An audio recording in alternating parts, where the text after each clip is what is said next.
Dance करते वक्त सिम्मी गिरने वाली होती है, तभी ऋषभ उसे गिरने से बचा लेता है और बोलता है, ये क्या तमाशा लगा रखा है तुमने, भूलो मत आज मेरी सगाई है। तभी दिव्या आकर सिम्मी को ऋषभ से दूर करते हुए बोलती है, ये सब क्या है ऋषभ, और सिम्मी तुम दूर रहो मेरे ऋषभ से। दिव्या ने सिम्मी से बहुत धीरे मगर गुस्से से कहा। फिर वो ऋषभ के साथ स्टेज पर चली जाती है और थोड़ी देर में दोनों की सगाई हो जाती है। अंकित सिम्मी के पास आता है, तुम ठीक हो? आई थिंक अब हमें चलना चाहिए, सिम्मी अपने मन में बोलती है। तुम्हें जितना खुश होना है हो जाओ दिव्या, ऋषभ को मैं पाकर रहूँगी और वो सिर्फ मेरा है। उसके बाद वो अंकित और रीत मीत के साथ वहाँ से चली जाती है। ऋषभ और दिव्या की सगाई अच्छे से हो गई। धीरे धीरे सभी गेस्ट जाने लगे थे। दिव्या और ऋषभ सबसे मिलकर जैसे ही फ्री हुए, दिव्या ने ऋषभ को घूरते हुए कहा, ऋषभ मुझे सिम्मी का यहाँ आना पसंद नहीं आया। मुझे तो ऐसा लगता है कि तुम मुझसे कुछ छुपा रहे हो। वजह कहीं ना कहीं सिम्मी है, तुम्हें ऐसा क्यों लग रहा है दिव्या? ऋषभ ने हैरान होते हुए कहा, आज मैंने सिम्मी की नज़रों में तुम्हारे लिए कुछ देखा। मैं श्योर तो नहीं हूँ, पर मुझे ऐसा लग रहा है कि सिम्मी तुम्हें पसंद करती है। उसकी आज की हरकतों से तो मुझे यही लगा, दिव्या ने गुस्से में कहा। दिव्या की बात सुनकर ऋषभ हैरान होने का नाटक करते हुए कहता है, नहीं मुझे तो ऐसा नहीं लगता है, और अगर ऐसा कुछ है भी तो ये उसकी प्रॉब्लम है, मैं तो सिर्फ तुम्हारा हूँ। फिर वो प्यार से दिव्या को गले लगा लेता है। ऋषभ की बात सुनकर दिव्या खुश हो जाती है और बोलती है, मैं जानती हूँ ऋषभ, तुम सिर्फ मेरे हो। अगर उस सिम्मी ने तुम्हारे आसपास आने की कोशिश भी की तो मैं उसे छोड़ूंगी नहीं। अच्छा बाबा, तुम्हें जो सही लगे वो करना। वैसे भी अब तो हमारी इंगेजमेंट हो गई है, वो अब कुछ नहीं कर पाएगी। उसके बाद दोनों अपनी अपनी फैमिली के साथ घर के लिए निकल जाते हैं। इधर सिम्मी बहुत गुस्से से घर में आती है। कमला जी जो कब से सिम्मी का वेट कर रही थी, सिम्मी को देखकर बोलती हैं, सिमू बेटा कैसी रही इंगेजमेंट? क्या हुआ बेटा, तुम कुछ परेशान लग रही हो?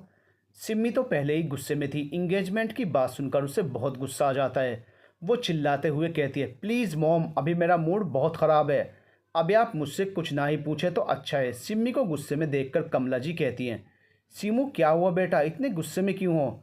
कुछ हुआ है क्या? मुझे बताओ बेटा कि आखिर प्रॉब्लम क्या है। मॉम आपसे मैंने कहा ना, मुझे फ़िलहाल कोई बात नहीं करनी है, आप बार बार एक ही बात क्यों कर रही हो? सिम्मी ने गुस्से में कहा, सीमू बेटा ये क्या तरीका है अपनी माँ से बात करने का? वो तुमसे बड़ी हैं। अनुपमा देवी ने सिम्मी को डांटते हुए कहा। उन्होंने कमला जी और सिम्मी की बात सुन ली थी। सिम्मी के इस तरह के व्यवहार से वे गुस्से में थी। प्लीज़ दादी, अब आप अपना लेक्चर लेकर मत शुरू हो जाना, मुझे अभी किसी से कोई बात नहीं करनी है। और वो उनकी बात को अनसुना करते हुए वहाँ से चली जाती है। देखा, मैंने कहा था ना, इस लड़की को ज़्यादा सर पर मत चढ़ाओ, अब देखो नतीजा। इसकी नज़रों में तो किसी इंसान की कोई वैल्यू ही नहीं है। किस तरीके से बात करके गई है ये लड़की। अनुपमा देवी ने गुस्से में कहा, माँ जी उसकी तबीयत ख़राब होगी, इसलिए थोड़ा मूड ऑफ के कारण उसने कुछ बिना सोचे बोल दिया। प्लीज़ आप बुरा मत मानिए, उसकी तरफ से मैं आपसे माफ़ी मांगती हूँ।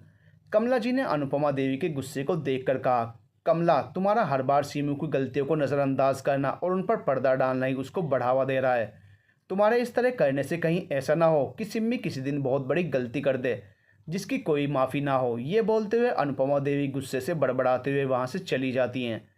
अनुपमा देवी के जाने के बाद कमला जी बहुत देर तक वहीं खड़ी उनकी बातों के बारे में सोचती रहती हैं।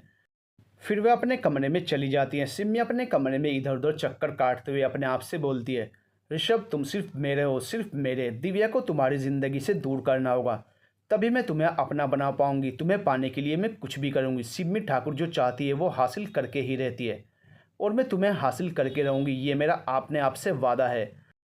अगले दिन अनुपमा देवी, कमला जी और अमर जी डाइनिंग टेबल पर बैठकर नाश्ता कर रहे थे। सिम्मी अभी नाश्ता करने नहीं आई थी। तब अनुपमा देवी ने अमर को कल रात सिम्मी का जो बिहेवियर था उसके बारे में बताया और उसे समझाने के लिए कहा। जी माँ, मैं सिम्मी से बात करूँगा, अमर जी ने कहा। तभी उनकी नज़र नीचे आ रही सिम्मी पर पड़ी और उन्होंने सिम्मी को कुछ बात करने के लिए स्टडी रूम में बुलाया और वह स्टडी रूम में चले गए। सिम्मी वहीं खड़ी कुछ देर सोचती रही, फिर वो स्टडी रूम की तरफ बढ़ गई। स्टडी रूम में जाकर उसने कहा, डैड आपको जो भी कहना है जल्दी कहिए, मुझे कॉलेज के लिए लेट हो रहा है। सिमू बेटा ये हम क्या सुन रहे हैं, तुमने अपनी मॉम और दादी से बदतमीज़ी से बात की। आखिर प्रॉब्लम क्या है तुम्हें? अपनी मॉम से और दादी से कोई इस तरीके से बात करता है?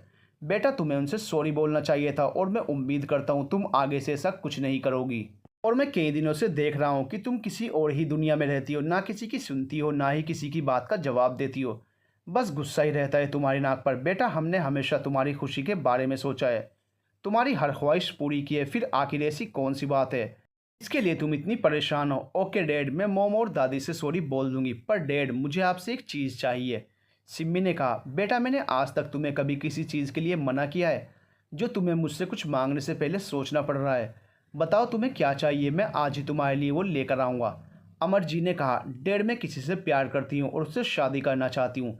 सिम्मी ने कहा। सिम्मी की बात सुनकर अमर जी ने चौंकते हुए कहा, सिमू ये तुम क्या कह रही हो? प्यार और शादी? बेटा अभी तुम्हारी उम्र ही क्या है इन सब चीज़ों के लिए? शादी के लिए तो अभी बहुत टाइम है बेटा। तुम्हें अभी अपने पढ़ाई पर फोकस करना चाहिए। वैसे वो लड़का कौन है जिसे तुम प्यार करती हो? क्या वो भी तुमसे प्यार करता है? डैड उसका नाम ऋषभ देशमुख है, मशहूर बिजनेसमैन विजय देशमुख का बेटा। सिम्मी ने कहा। सिम्मी की बात सुनकर अमर जी हैरान हो गए। वो सिम्मी को देखने लगे। उन्होंने कहा, तुम विजय देशमुख के बेटे ऋषभ देशमुख की बात कर रही हो बेटा? तुम उसके बारे में सोच भी कैसे सकती हो? उस लड़के की तो अभी कल ही सगाई हुई है, फिर वो तुमसे शादी कैसे कर सकता है? मुझे कुछ नहीं पता डैड, मुझे बस किसी भी हाल में ऋषभ चाहिए। आप मेरे लिए हर चीज़ ले आते हैं, तो ऋषभ को भी ले आइए। सिम्मी ने कहा, बेटा ऋषभ कोई चीज़ नहीं है जो मैं तुम्हारे लिए ला दूँ। वो एक इंसान है और उसके अंदर फीलिंग्स हैं जो कि तुम्हारे लिए बिल्कुल नहीं है। इसलिए बेटा उसको भूल जाना ही तुम्हारे लिए अच्छा है। नो डैड, मैं ऋषभ को नहीं भूल सकती। मैं उससे बहुत प्यार करती हूँ और अगर ऋषभ मुझे नहीं मिला तो मुझे नहीं पता कि मैं क्या कर बैठूंगी। मुझे किसी भी कीमत पर ऋषभ चाहिए, सिम्मी ने चिल्लाते हुए कहा और गुस्से से वहां से चली गई। सिम्मी का गुस्सा देखकर एक बार को तो अमरजी भी सहम गए। उसके जाने के बाद वो सोचने लगे, सिम्मी को क्या हो गया है? वो अपनी ज़िद में कुछ अनर्थ न कर बैठे। मुझे उसे समझाना ही होगा। कहीं ना कहीं इन सब के जिम्मेदार हम हैं। उसकी ज़िद को पूरा करने के चक्कर में हमने उसको ज़िद्दी बना दिया है, जिसका नतीजा आज हमारे सामने है। इससे पहले वो गुस्से में कुछ उल्टा कर दे, मुझे कुछ करना ही होगा। सिम्मी तो कुछ समझने को तैयार ही नहीं थी। उसे बस ऋषभ को पाना था, चाहे रास्ता कोई भी हो। वो हर वक्त इसी सोच में थी कि ऐसा क्या करे जिससे ऋषभ उसका हो जाए। उसको इस तरह परेशान देखकर अंकित और रीतमीत भी परेशान थी, पर वे कुछ कर भी नहीं सकते थे। उन्हें भी पता था कि सिम्मी ने जो जिद पकड़ी है वो गलत है। अंकित तो अपने प्यार का इजहार भी नहीं कर पाया था और ये जानने के बाद कि सिम्मी के दिल में ऋषभ है, उसने अपने जज्बातों को दबा दिया। इसी तरह कुछ दिन बीत जाते हैं। एक दिन सिम्मी किसी आदमी को पैसे देकर कोई काम करने के लिए बोलती है और वहाँ से चली जाती है। ऋषभ और दिव्या मॉल गए थे शॉपिंग करने के लिए। जब वे दोनों शॉपिंग करके बाहर कार के पास आए, तभी एक चोर दिव्या का पर्स लेकर भाग जाता है। दिव्या उस चोर के पीछे भागती है, पर चोर बहुत ही फुर्ती से गायब हो गया था। दिव्या उस चोर के पीछे भागते हुए रोड पर आ गई। उसके पीछे एक ट्रक आ रहा था। दिव्या जब पीछे पलटती है तो ट्रक को देखकर घबरा जाती है। उसे कुछ समझ ही नहीं आता है कि वो क्या करे। ऋषभ दिव्या के पीछे आया था। रोड पर दिव्या को देखकर और सामने से आते हुए ट्रक को देखकर वो दिव्या चिल्लाते हुए उसकी तरफ दौड़ता है। ट्रक वाला दिव्या को टक्कर मारता उससे पहले ऋषभ दिव्या को अपनी ओर खींच लेता है। ऋषभ और दिव्या दोनों रोड के दूसरी तरफ गिर जाते हैं। ऋषभ दिव्या को उठाते हुए कहता है, तुम ठीक हो? तुम्हें कहीं लगी तो नहीं? दिव्या के पैर में और हाथ में हल्की चोट आई थी। वो बोलती है, हाँ ऋषभ मैं ठीक हूँ, बस हल्की सी चोट लगी है।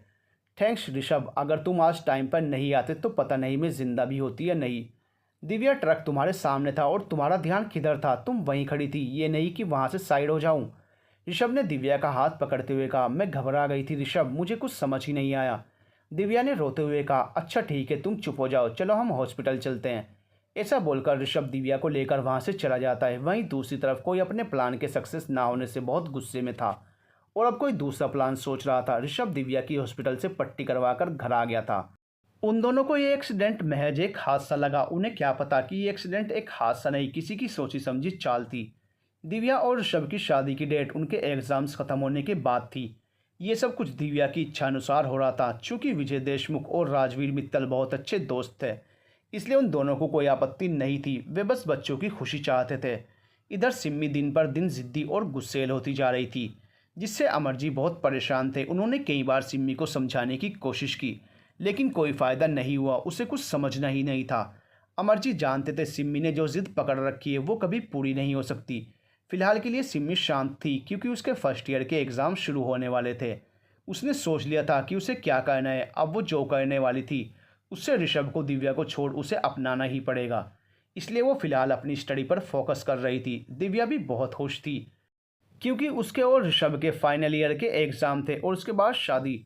वो तो आजकल आसमानों में उड़ रही थी। उसका प्यार जो उसका होने वाला था, एक अच्छा लाइफ पार्टनर, ब्राइट फ्यूचर, सब कुछ उसे ऋषभ से मिल रहा था। ऐसे में उसका खुश होना तो लाजमी था, पर ऋषभ और दिव्या की खुशियों को सिम्मी बर्बाद करने वाली थी। वो कुछ ऐसा करने वाली थी जिससे सबकी ज़िंदगी बदलने वाली थी। देखते ही देखते एग्ज़ाम शुरू हो जाते हैं और सभी उसी में बिजी हो जाते हैं।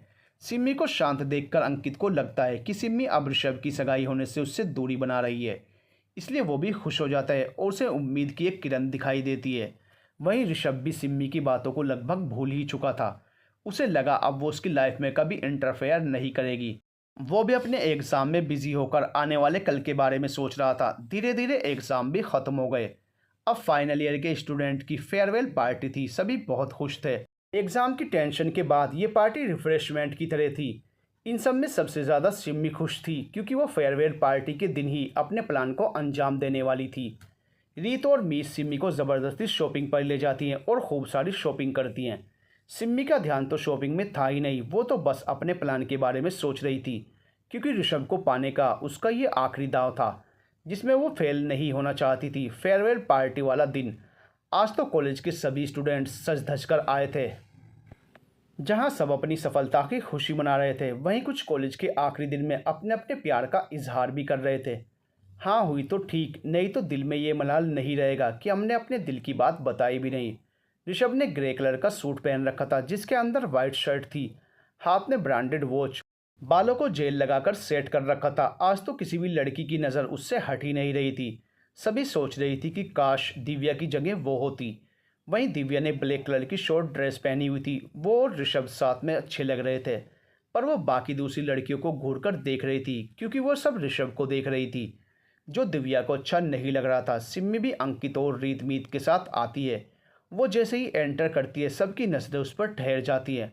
वो आज सबसे अलग और ब्यूटीफुल लग रही थी। उसने ब्लैक कलर की साड़ी के साथ स्लीवलेस ब्लाउज पहना रखा था। एक हाथ में सिल्वर बेंगल्स, दूसरे हाथ में वॉच, कानों में सिल्वर झुमके, होंठों पर रेड लिपस्टिक, खुले स्ट्रेट बाल जो उसकी कमर तक आ रहे थे। आज वो बहुत ही ज़्यादा खूबसूरत लग रही थी। ब्लैक कलर में उसका गोरा रंग और निखर रहा था। सबको सिम्मी की तरफ देखते देख दिव्या को बहुत गुस्सा आता है। उससे बर्दाश्त नहीं हो रहा था कि कोई और उससे ज़्यादा ब्यूटीफुल लगे।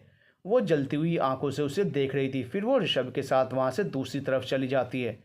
रीतमीत ने एक जैसा रेड कलर का गाउन पहन रखा था। वहीं अंकित ने white shirt, black formal pant, चश्मे की जगह कॉन्टैक्ट लेंस लगा रखा था। रोज़ के मुकाबले वो आज ज़्यादा अच्छा लग रहा था। फिर वे सब अंदर आ जाते हैं। फेयरवेल पार्टी ज़ोर शोर से चल रही थी। हर कोई अपने में ही बिजी था। रीत और मीत भी लड़कों को इम्प्रेस करने में लगी हुई थी कि इस फेयरवेल पार्टी में उन्हें भी कोई बॉयफ्रेंड मिल जाए।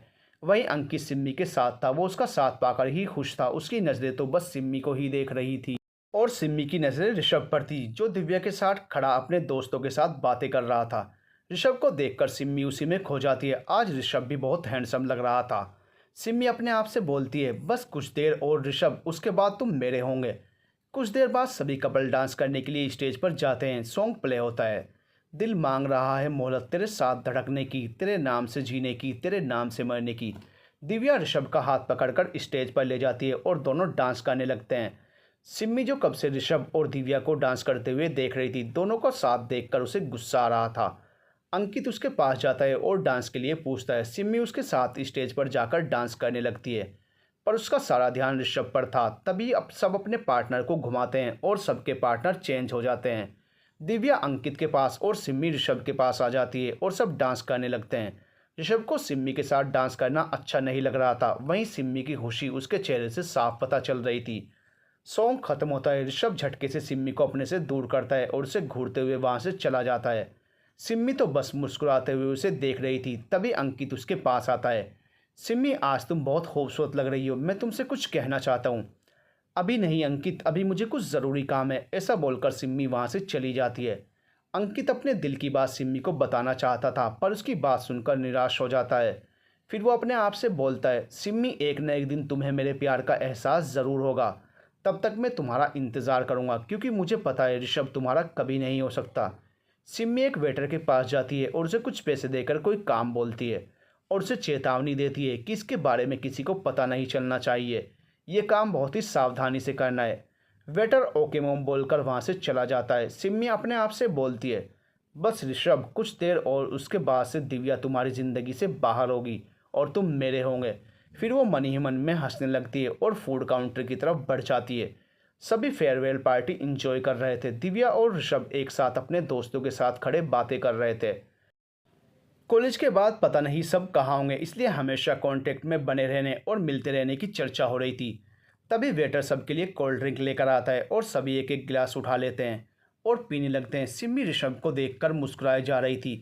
तभी अंकित उसके पास आता है। सिमू, क्या हुआ, अकेले अकेले हंस क्यों रही हो? हमें भी बताओ किस बात पर इतनी हंसी आ रही है। अंकित की बात सुनकर सिम्मी हड़बड़ा जाती है। फिर वो हंसते हुए कहती है, कुछ नहीं अंकित, बस मैं तो पार्टी इंजॉय कर रही थी। कितना अच्छा लग रहा है ना, कल से सबकी लाइफ अलग होगी।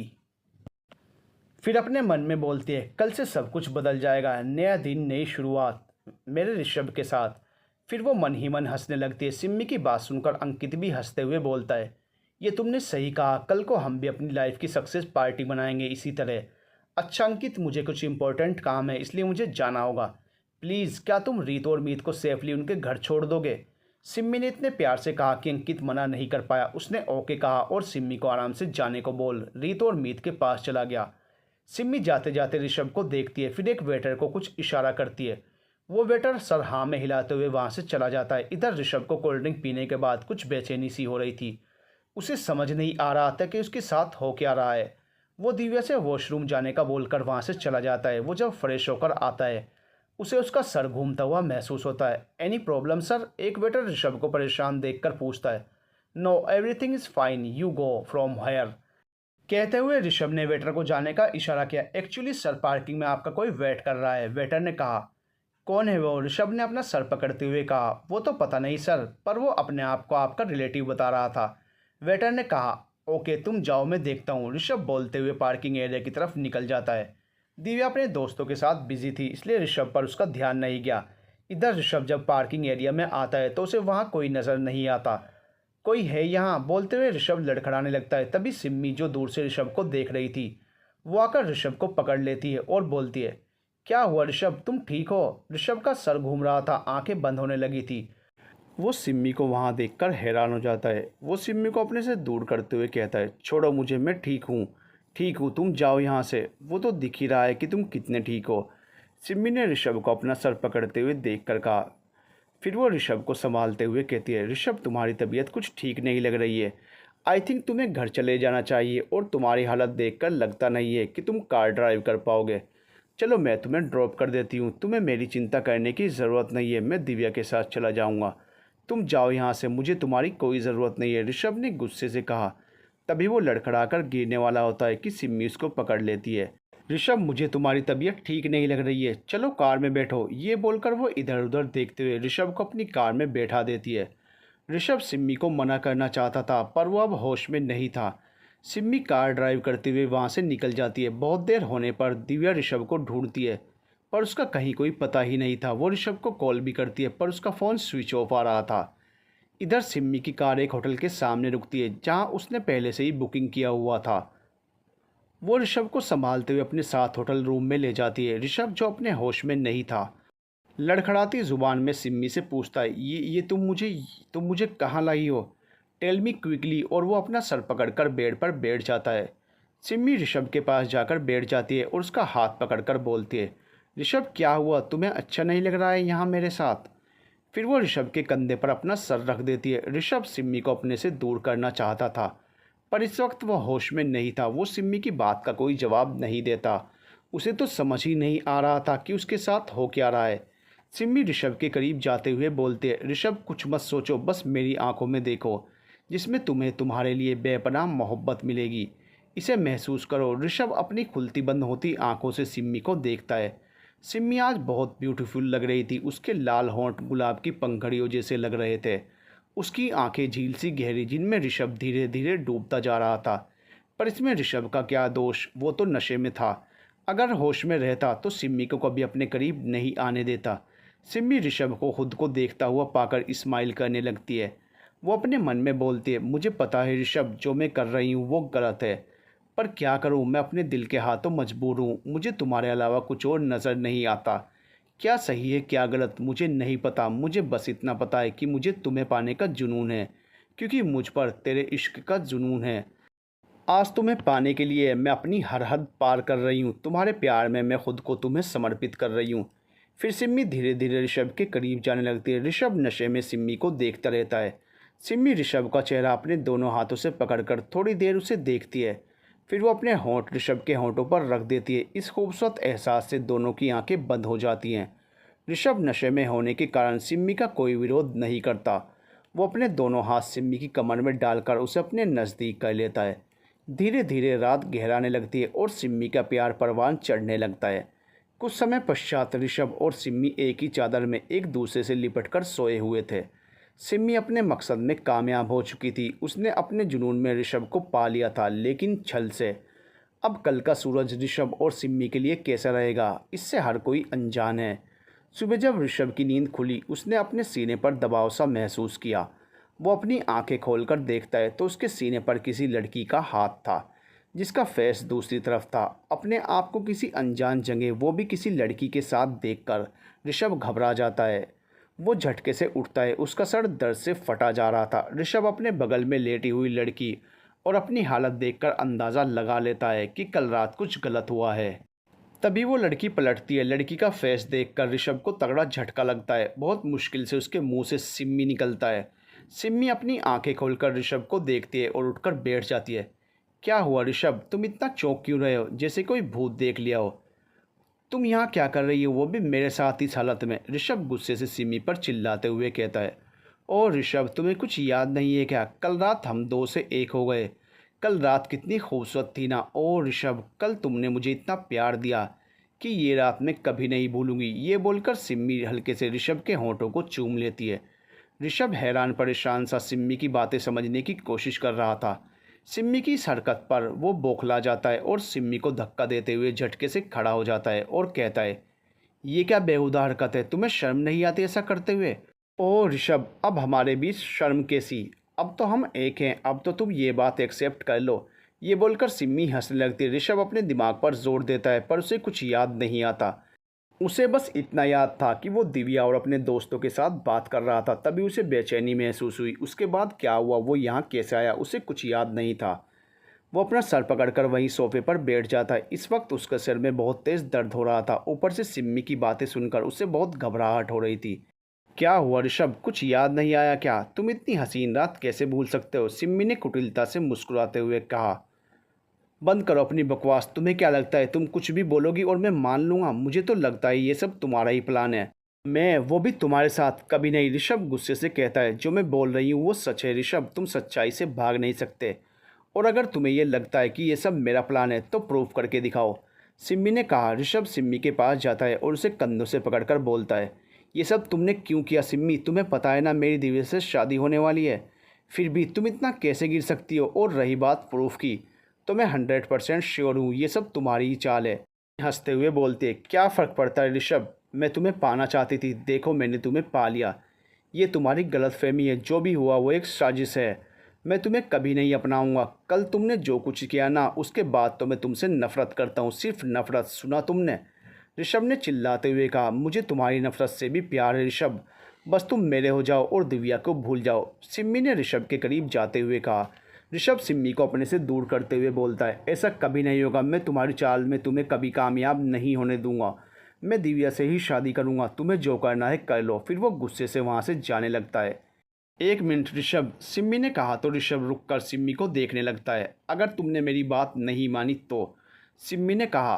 तो क्या करोगी तुम? ऋषभ ने सिम्मी को घूरते हुए कहा। सिम्मी ऋषभ के पास जाती है और अपना फ़ोन उसके सामने करके एक वीडियो प्ले कर देती है। वीडियो देखकर ऋषभ हैरान हो जाता है। वो गुस्से से सिम्मी को देखने लगता है। क्या हुआ ऋषभ, हैरान हो गए ना?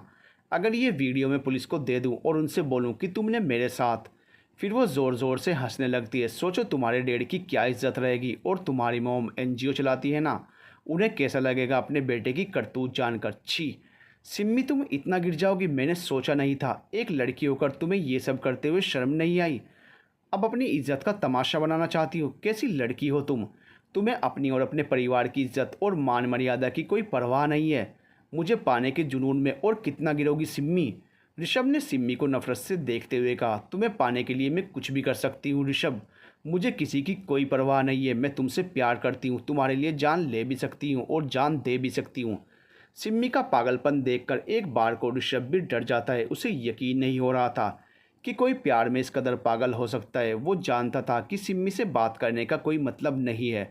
वो सिम्मी को घूरते हुए वहाँ से चला जाता है। ऋषभ को जाते हुए देखकर सिम्मी चिल्लाते हुए बोलती है, तुम मानो या ना मानो, पर होना तो तुम्हें मेरा ही है। फिर वो ज़ोर ज़ोर से हंसने लगती है और थोड़ी देर में वो भी घर के लिए निकल जाती है। सिम्मी जब घर पहुंचती है तो अनुपमा देवी, कमला जी और अमर जी हॉल में बैठकर उसी का इंतज़ार कर रहे थे। सिम्मी को आते हुए देखकर अनुपमा देवी बोलती हैं, सीमू बेटा, कल रात आप कहाँ थी? हमने आपको कितने कॉल किए पर आपने कॉल रिसीव भी नहीं की और ना ही कॉल बैक किया। आपको पता है हम सब कितने परेशान हो गए थे बेटा। ओ प्लीज़ दादी, मैं कोई छोटी बच्ची नहीं हूँ जो अपना ध्यान ना रख पाए, और आपको मेरे लिए परेशान होने की ज़रूरत नहीं है। मैं अपना ध्यान खुद रख सकती हूँ। सिम्मी ने नाराज़गी से कहा, सीमू ये क्या तरीका है दादी से बात करने का? हम सब तुम्हारे लिए पूरी रात परेशान थे और तुम बोल रही हो हम चिंता ना करें। अमर जी ने सिम्मी को डांटते हुए कहा, आप भी क्या करते हैं? अभी अभी तो आई है और आपने पूछताछ शुरू कर दी। कमला जी ने सिम्मी का बचाव करते हुए कहा, सिम्मी स्टडी रूम में चलो, मुझे तुमसे कुछ ज़रूरी बात करनी है। कमला जी की बात को इग्नोर करते हुए अमर जी ने कहा और स्टडी रूम की तरफ बढ़ गए। सिम्मी अनुपमा देवी और कमला जी को देखते हुए स्टडी रूम की तरफ बढ़ गई। वो देखती है कि अमर जी इधर से उधर चक्कर लगा रहे हैं। वो उनके पास जाती है और बोलती है, बोलिए डैड, आपको मुझसे क्या बात करनी है? सिमू बेटा, आजकल तुम्हें हो क्या गया है? आजकल तुम किसी की सुनती नहीं हो, बस अपने मन की करती हो। क्या ऋषभ का प्यार ही तुम्हारे लिए सब कुछ है? हम सब का प्यार तुम्हारे लिए कोई मायने नहीं रखता, अमर जी ने सिम्मी से पूछा। वो सिम्मी को लेकर बहुत परेशान थे। ऐसी बात नहीं है डैड, मैं आप सबसे बहुत प्यार करती हूँ, सिम्मी ने अमर जी के गले लगते हुए कहा। बेटा, अगर ऐसी बात है तो भूल जाओ ऋषभ को और अपनी ज़िंदगी में आगे बढ़ो, अमर जी ने सिम्मी का सिर सहलाते हुए कहा। सिम्मी अमर जी से दूर होते हुए बोली, नो डैड, मैं ऋषभ को नहीं भूल सकती। वो मेरी ज़िंदगी है। आप मुझे समझने की कोशिश कीजिए। सीमू, समझने की ज़रूरत तुम्हें है। ऋषभ की शादी होने वाली है। तुमने जो सोचा है वो कभी नहीं हो सकता। ऋषभ तुम्हारा कभी नहीं हो सकता, अमर जी ने एक बार फिर सिम्मी को समझाया। होगा डैड, ज़रूर होगा। ऋषभ की तरफ जाने वाले हर रास्ते को मैं अपनी तरफ मोड़ लूँगी, उसके लिए चाहे मुझे कुछ भी करना पड़े, सिम्मी ने गुस्से में कहा। सिम्मी, गलत रास्ते पर चलते चलते कहीं तुम इतनी दूर ना निकल जाओ कि वापसी का रास्ता ही ना मिले। बेटा, ऐसा कोई काम मत करना जिसके बाद मुझे तुम्हें अपनी बेटी कहते हुए शर्म आए। अगर कल को कुछ भी ऐसा वैसा हुआ तो अमर ठाकुर भूल जाएगा कि उसकी कोई बेटी है। अमर जी ने एक आखिरी कोशिश की सिम्मी को समझाने की। सिम्मी के सर पर तो जुनून सवार था ऋषभ को पाने का। अमर जी की बात सुनकर वो बिना कुछ बोले वहाँ से चली जाती है। सिम्मी का व्यवहार देखकर अमर जी बहुत दुखी होते हैं। वो अपने आप से बोलते हैं, अभी भी समय है मेरी बच्ची, मेरी बात समझ जाओ। हम तुम्हारा हमेशा भला ही चाहेंगे, हम तुम्हें यूं बर्बाद होते हुए नहीं देख सकते। तभी कमला जी अंदर आती हैं। अमर जी को यूं परेशान देखकर वो घबरा जाती हैं। वो उनके पास जाती हैं, उनकी परेशानी का कारण पूछती हैं। अमर जी उन्हें सब कुछ बता देते हैं। उनकी बात सुनकर कमला जी को गहरा धक्का लगता है। देखिए, आप परेशान मत होइए, मैं सीमू से बात करूंगी, वो मेरी बात ज़रूर समझेगी। कमला जी ने अमर जी से कहा, नहीं कमला, वो कुछ समझने को तैयार नहीं है, बस हमें ऋषभ की शादी का वेट करना है। एक बार ऋषभ और दिव्या की शादी हो गई उसके बाद सीमू कुछ नहीं कर पाएगी। कमला, अभी हमारे बीच जो भी बातचीत हुई वो माँ को पता ना चले, उनकी तबीयत ख़राब रहती है। ये सब जानकर उन्हें और तकलीफ़ होगी, जो मैं नहीं चाहता। अमर जी ने कमला जी का हाथ पकड़ते हुए कहा, आप चिंता मत कीजिए, मैं माँ जी को कुछ नहीं बताऊंगी। अब आप परेशान मत होइए, हम मिलकर सिम्मी को समझाएंगे। कमला जी ने कहा, काश कमला सीमू हमारी बात समझ जाए, क्योंकि जिस रास्ते पर वो चल रही है वहाँ उसे सिर्फ दुख और तकलीफ ही मिलेगी। अमर जी ने निराश होते हुए कहा। इधर सिम्मी अपने रूम में आकर ऋषभ के बारे में सोच रही थी। अमर जी ने क्या कहा उसे कोई फ़र्क ही नहीं पड़ा था। इस समय उसके लिए बस ऋषभ ज़रूरी था। वो आईने के सामने जाकर खड़ी हो जाती है और अपने आप को देखने लगती है। वो अपने हाथों से खुद को गले लगाते हुए अपनी आंखें बंद कर लेती है और ख़ुद में ऋषभ को महसूस करने लगती है। कल रात उसके और ऋषभ के बीच जो कुछ भी हुआ वो सोचकर उसके चेहरे पर स्माइल आ जाती है। ये सब सोचकर वो गाना गाने लगती है, तुमको छू के भी छूने को करता है दिल, पाके भी पाने को करता है दिल। गाना गाते हुए सिम्मी डांस भी कर रही थी। डांस करते करते वो बेड पर गिर जाती है और हंसने लगती है। वो अपने आप से बोलती है, बस ऋषभ, कुछ दिन और उसके बाद तुम मेरे होंगे। ऋषभ जब घर आता है तो सीधे अपने कमरे में चला जाता है। राजेश्वर जी वहीं हॉल में बैठे थे। वो ऋषभ को आवाज़ देते हैं, पर ऋषभ तो अपने में ही खोया हुआ था, उसने कुछ सुना ही नहीं। इसे क्या हुआ है, मेरी बात का जवाब ही नहीं दिया, आज से पहले ऐसा कभी नहीं हुआ, कहीं कोई परेशानी तो नहीं? राजेश्वर जी ने मन ही मन सोचा। वो ऋषभ के पास जाना चाहते थे फिर ये सोचकर कि ऋषभ अभी आया है, उसे रेस्ट करने दूं, वे बाद में बात करने का सोचते हैं। ऋषभ अपने रूम में आकर फ्रेश होने चला जाता है। वो शावर के नीचे खड़ा होकर भीग रहा था और सिम्मी ने जो कहा वो सोच रहा था। वो अपने आप से कहता है, नहीं ये नहीं हो सकता, मैं सिम्मी के साथ कभी नहीं। वो अपना सर पकड़ लेता है, ओह गॉड मुझे कुछ याद क्यों नहीं आ रहा है। फिर वो सिम्मी ने जो वीडियो दिखाया था उसके बारे में सोचता है। मुझे यकीन नहीं होता है कि सिम्मी ने मुझे हासिल करने के लिए इतनी घटिया चाल चली। अब मैं दिव्या से क्या कहूँगा, वो मुझसे बहुत प्यार करती है। ये सब जानकर उसका दिल ही टूट जाएगा। मैं उसे कैसे यकीन दिलाऊंगा कि इसमें मेरी कोई गलती नहीं है। नहीं, दिव्या मुझसे बहुत प्यार करती है, वो मेरी बात ज़रूर समझेगी। लेकिन सिम्मी ने उसे कुछ उल्टा सीधा बता दिया तो। इस समय ऋषभ के मन में कई सवाल उठ रहे थे। वो फ्रेश होकर बाहर आता है और बेड पर लेट जाता है।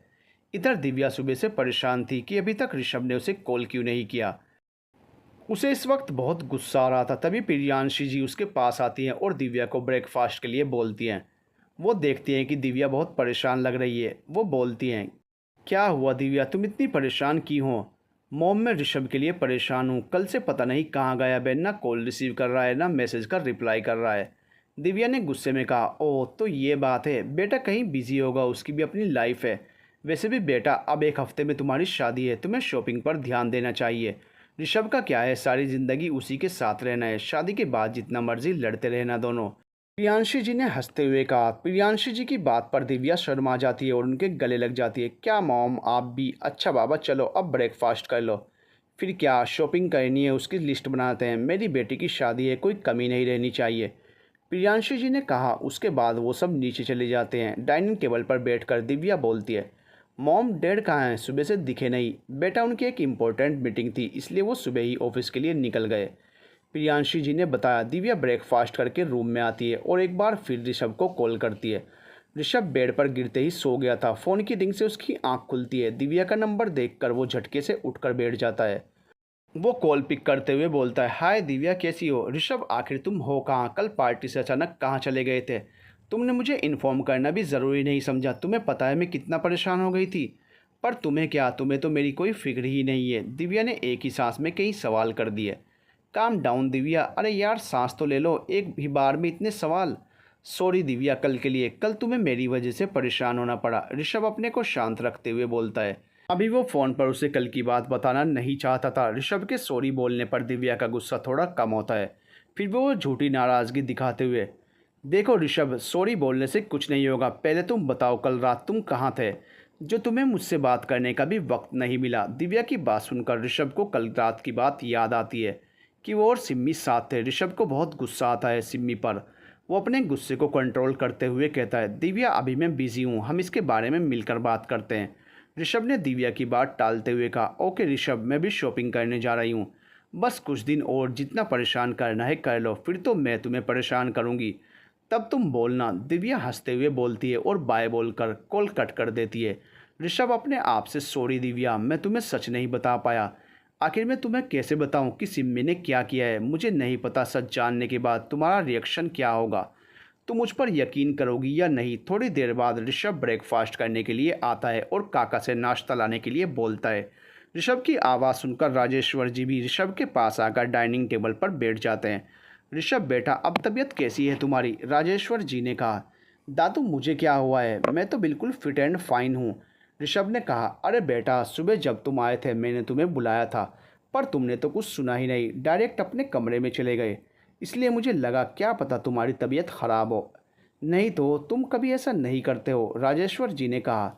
नहीं दादू ऐसी कोई बात नहीं है, मैं कुछ सोच रहा था, शायद इसलिए मैंने ध्यान नहीं दिया होगा। ऋषभ ने अपनी सफाई दी। बेटा कोई परेशानी तो नहीं है, तुम चाहो तो मुझसे शेयर कर सकते हो, राजेश्वर जी ने कहा। अब ऋषभ उनको क्या बताता कि सिम्मी की वजह से वो कितना परेशान है। वो अपने चेहरे पर झूठी मुस्कान लाते हुए बोलता है, नहीं दादू कोई परेशानी नहीं है। फिर वो बात पलटते हुए बोलता है, दादू मॉम डैड कहाँ हैं, अभी तक दिखे नहीं। बेटा तुम्हारे डैड ऑफिस गए हैं और तुम्हारी मॉम एनजीओ के काम से गई हैं। बेटा अब शादी नज़दीक है, सब बिजी होने वाले हैं, इसलिए उन्होंने सोचा पहले अपना काम फिनिश कर लें, उसके बाद सारा ध्यान शादी पर रहेगा। वैसे भी विजय अब अपना बिजनेस तुम्हें हैंड ओवर करने वाला है। राजेश्वर जी की बात सुनकर ऋषभ कुछ नहीं बोलता, क्योंकि अभी भी वो सिम्मी के बारे में सोच रहा था कि कहीं सिमी उनकी शादी में कोई रुकावट पैदा ना कर दे। उसे जल्द से जल्द सब शॉर्ट आउट करना था। धीरे धीरे शादी की तैयारियां शुरू हो जाती। इस बीच कई बार ऋषभ ने दिव्या को उस रात का सच बताना चाहा, पर दिव्या के चेहरे की खुशी देखकर उसकी हिम्मत नहीं हुई। इधर सिमी ऋषभ को ब्लैकमेल कर रही थी, पर ऋषभ उसकी बात मान ही नहीं रहा था, इसलिए वो बहुत गुस्से में थी। सिमी कैसे भी करके ऋषभ और दिव्या की शादी रुकवा देना चाहती थी। मेहंदी और संगीत एक ही दिन था। सिमी ने भी कॉलेज से छुट्टी ले रखी थी। वो ऋषभ और दिव्या के यहाँ जाती है। अमर ठाकुर भी एक फेमस बिजनेसमैन थे और विजय देशमुख उन्हें जानते थे, तो विजय जी ने अमर जी को विद फैमिली शादी में आने के लिए इनवाइट किया था। अमर जी तो सिमी के कारण जाना नहीं चाहते थे, पर वो विजय देशमुख को मना नहीं कर सकते थे। सिमी जब अपनी फैमिली के साथ ऋषभ और दिव्या के मेहंदी और संगीत में शामिल होती है, तो ऋषभ उसे देखकर परेशान हो जाता है। वो सिमी को वहाँ से धक्के मारकर निकाल देना चाहता था, पर वो मजबूर था। वो कोई तमाशा नहीं करना चाहता था। वहीं सिमी ऋषभ को देखकर कुटिलता से मुस्कुराती है, जैसे वो बोल रही हो कि वो ये शादी नहीं होने देगी। कुछ ही देर में फंक्शन स्टार्ट होता है और दिव्या के हाथों पर मेहंदी वाली मेहंदी लगाने लगती है। दिव्या और ऋषभ के फ्रेंड्स डांस करने लगते हैं। सॉन्ग प्ले होता है। दिव्या हंसते हुए और शर्माते हुए मेहंदी लगवा रही थी और ऋषभ को देख रही थी। ऋषभ भी दिव्या को खुश देखकर स्माइल कर रहा था। सिमी को ये सब अच्छा नहीं लग रहा था कि ऋषभ दिव्या को देख रहा है। सिमी डांस फ्लोर पर जाती है और सॉन्ग प्ले करने को बोलती है। सिमी ऋषभ को देखते हुए डांस कर रही थी। ऋषभ सिमी को इग्नोर कर दिव्या के पास चला जाता है। सिमी ऋषभ को पकड़कर डांस फ्लोर पर ले आती है और उसके साथ डांस करने लगती है। दिव्या को ये देखकर गुस्सा आ रहा था, पर फिलहाल वो चुप थी। ऋषभ सिमी का हाथ झटककर दिव्या के पास आता है और उसे डांस फ्लोर पर लाकर उसके साथ डांस करने लगता है। जैसे ही सॉन्ग ख़त्म होता है, सभी तालियां बजाते हैं। सिमी ऋषभ और दिव्या को घूरते हुए चली जाती है। वहीं दिव्या ऋषभ को अपनी मेहंदी दिखा रही थी, जिस पर ऋषभ का नाम लिखा था।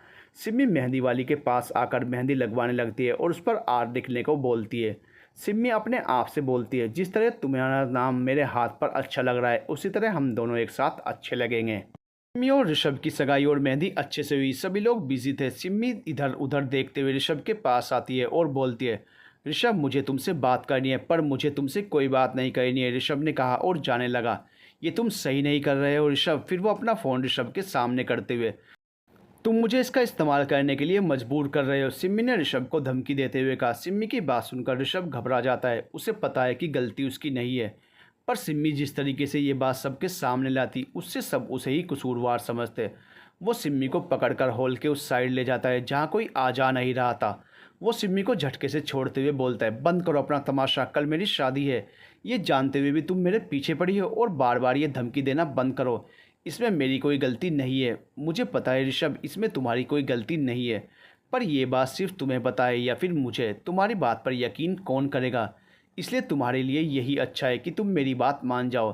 ये बोलते हुए सिमी ऋषभ के गले लगने लगती है। ऋषभ सिमी को धक्का देते हुए बोलता है, खबरदार जो मेरे पास आने की कोशिश की तो तुम्हें जो करना है करो, पर मैं तुम्हारी बात नहीं मानूंगा। मैं तुमसे नफरत करता हूँ। ये बोलकर ऋषभ सिमी को घूरते हुए वहाँ से चला जाता है। सिमी गुस्से में बोलती है, तुम ऐसा नहीं कर सकते ऋषभ, तुम सिर्फ मेरे हो, इतनी आसानी से मैं तुम्हें नहीं छोड़ूंगी। वहीं एक साया छुपकर सिमी और ऋषभ की बात सुन रहा था। वो सिमी को घूरते हुए वहाँ से चला जाता है। ऋषभ दिव्या के पास आकर खड़ा हो जाता है। वो अपनी सोच में ही गुम था। कहने को तो उसने सिमी से बोल दिया था कि उसे जो करना है कर ले, लेकिन वो सिमी के पागलपन को जानता था। वो अपने जुनून में कुछ भी कर सकती थी। दिव्या ऋषभ को किसी सोच में डूबा हुआ देखकर बोलती है, ऋषभ क्या हुआ, कहाँ खोए हो? आज इतनी खुशी का दिन है और तुम उदास लग रहे हो। कल हमारी शादी है, तुम खुश तो हो ना? ऋषभ अपने चेहरे पर मुस्कान लाते हुए बोलता है, हाँ दिव्या, मैं बहुत खुश हूँ। फिर वो दिव्या को सब कुछ बताने की सोचता है। अच्छा दिव्या, मुझे तुम्हें कुछ बताना था। बात दरअसल ये है कि अभी वे कुछ बोलता तभी उसके फ़ोन पर एक मैसेज आता है। वो मैसेज पढ़कर हैरान हो जाता है, ये कैसे हो सकता है? वहीं सिमी अपनी कार में बैठी अपने आप से बोलती है, कौन हो सकता है जिसने मुझे बुलाया था? और जाने पर कोई मिला भी नहीं। फिर वो अपना सर झटकते हुए कार ड्राइव करती है और घर की तरफ चल देती है। उसके थोड़ी देर बाद अमर ठाकुर भी विजय देशमुख से मिलकर कमला जी के साथ घर के लिए निकल जाते हैं। सिमी ने कोई तमाशा नहीं किया और घर जल्दी चली गई। इस बात से उन्हें थोड़ी राहत मिली थी। सिमी घर आकर चेंज करके बेड पर लेटी हुई थी। वो अपने आप से बोलती है, मेरे पास बस कल का दिन है। कल कैसे भी करके मुझे ऋषभ और दिव्या की शादी रोकनी है। कल मुझे इस वीडियो का इस्तेमाल करना ही पड़ेगा। वो अपने फ़ोन में वीडियो देखती है, पर यह क्या, उसमें तो वो वीडियो थी ही नहीं। वो वीडियो डिलीट हो चुकी थी। पर कैसे? सिमी झटके से उठती है। ये कैसे हो सकता है? ओह गॉड, अब मैं क्या करूँगी? वो अपना सर पकड़कर बैठ जाती है। वहीं दूसरी तरफ वो साया सोचता है कि कैसे उसने सिम्मी को एक बच्चे के माध्यम से बुलाया।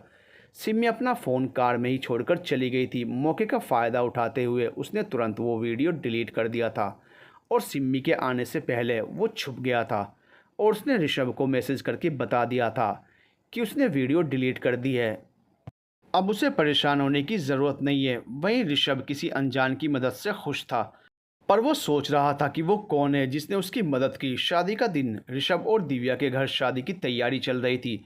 सभी बिजी थे, काम ज़्यादा था क्योंकि शादी एक 7 स्टार होटल में थी, इसलिए सभी वहाँ निकलने की तैयारी कर रहे थे। दिव्या बहुत खुश थी, उसने बचपन से जिसे चाहा उससे शादी होने जा रही थी। ऋषभ के बिना तो वो जीने की कल्पना भी नहीं कर सकती थी। आज वही ऋषभ उसे हमसफ़र के रूप में मिलने वाला था। उसकी खुशी उसके चेहरे से झलक रही थी। दिव्या को खुश देखकर प्रियांशी जी और राजवीर जी भी खुश थे। आखिर माँ बाप तो हमेशा अपने बच्चों को खुश देखना चाहते हैं। तुम खुश तो हो ना बेटा? प्रियांशी जी ने दिव्या के पास जाते हुए कहा। हाँ माँ, मैं बहुत खुश हूँ, सब कुछ एक सपना लग रहा है, दिव्या ने खुशी से चहकते हुए कहा। दिव्या को खुश देखकर प्रियांशी जी और राजवीर जी की आंखों में हल्की सी नमी आ जाती है, क्योंकि शादी के बाद तो दिव्या पराई हो जाएगी। दिव्या की हंसी, उसकी शरारतें सब उन्हें बहुत याद आएंगी। पर यही तो रीत है, बेटियां अपने घर आंगन को सूना करके ससुराल को महकाती हैं। अपने मोम डैड की आंखों में आंसू देखकर दिव्या उदास हो जाती है। वो उनके पास जाती है और बोलती है, मॉम डैड, आपकी आंखों में आंसू? क्या हुआ, कोई बात है क्या? नहीं बेटा, आज तुम हमें छोड़कर अपने ससुराल चली जाओगी ना, बस यही सोचकर आंखें भर आई। कल से ये घर सूना हो जाएगा, हम कैसे रहेंगे बेटा? राजवीर जी ने अपने आंसू पोंछते हुए कहा। ओ डैड, बोलते हुए दिव्या राजवीर जी के गले लग जाती है। उसकी आंखों में भी नमी आ जाती है। मॉम डैड, प्लीज़ आप दोनों रोइए मत, आप दोनों को उदास देख करके मुझे ससुराल नहीं जाना है, दिव्या ने रूठते हुए कहा। सोच लो फिर, अभी भी वक्त है, हम ऋषभ को मना कर देते हैं कि तुम शादी नहीं करोगी, प्रियांशी जी ने दिव्या को छेड़ते हुए कहा। नहीं मॉम, मैंने ऐसा तो नहीं कहा, दिव्या जल्दी से बोलती है। उसकी बात सुनकर प्रियांशी जी और राजवीर जी हंसने लगते हैं। अपने मॉम डैड को खुश देखकर दिव्या भी हंसने लगती है। थोड़ी देर बाद वे सब और उनके रिलेटिव्स होटल के लिए निकल जाते हैं। इधर ऋषभ भी अपनी फैमिली और रिलेटिव्स के साथ होटल पहुंच गया था।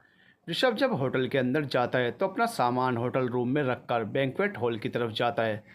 पूरे बैंक्वेट हॉल को बहुत खूबसूरती से सजाया गया था। बैंक्वेट हॉल में लगे गोल्डन झूमर, red and white flowers, sparkles, lights, बीच में शादी का मंडप, सब कुछ बहुत ही अच्छे से डेकोरेट किया गया था। पसंद आया बेटा? सब कुछ तुम्हारे हिसाब से है ना, कुछ कमी तो नहीं है? राजेश्वर जी ने ऋषभ के पास आते हुए कहा। ऋषभ राजेश्वर जी के पास रखी चेयर पर बैठते हुए, सब कुछ परफेक्ट है दादू, बस दादी की कमी महसूस हो रही है। आज अगर वो होती तो कितना खुश होती। जब विजय जी और आरती जी अपने काम में बिजी रहते थे तो ऋषभ की दादी शांति देवी ही उसका ख्याल रखती थी, इसलिए ऋषभ अपनी दादा दादी के ज़्यादा करीब था। राजेश्वर जी ऋषभ की मनोस्थिति समझ रहे थे। वे ऋषभ से कहते हैं, बेटा आज खुशी का दिन है, यूं उदास नहीं होते, तुम्हारी दादी का आशीर्वाद हमेशा तुम्हारे साथ है। राजेश्वर जी की बात पर ऋषभ मुस्कुरा देता है और रेडी होने के लिए अपने रूम में चला जाता है। इधर सिम्मी अपने मॉम डैडी के साथ शादी में जाने के लिए मना कर देती है।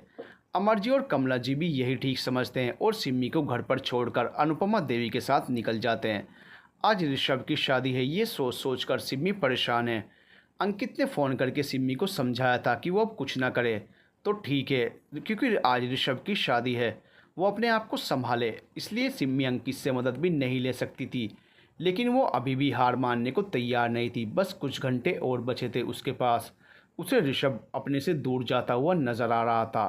To be continued.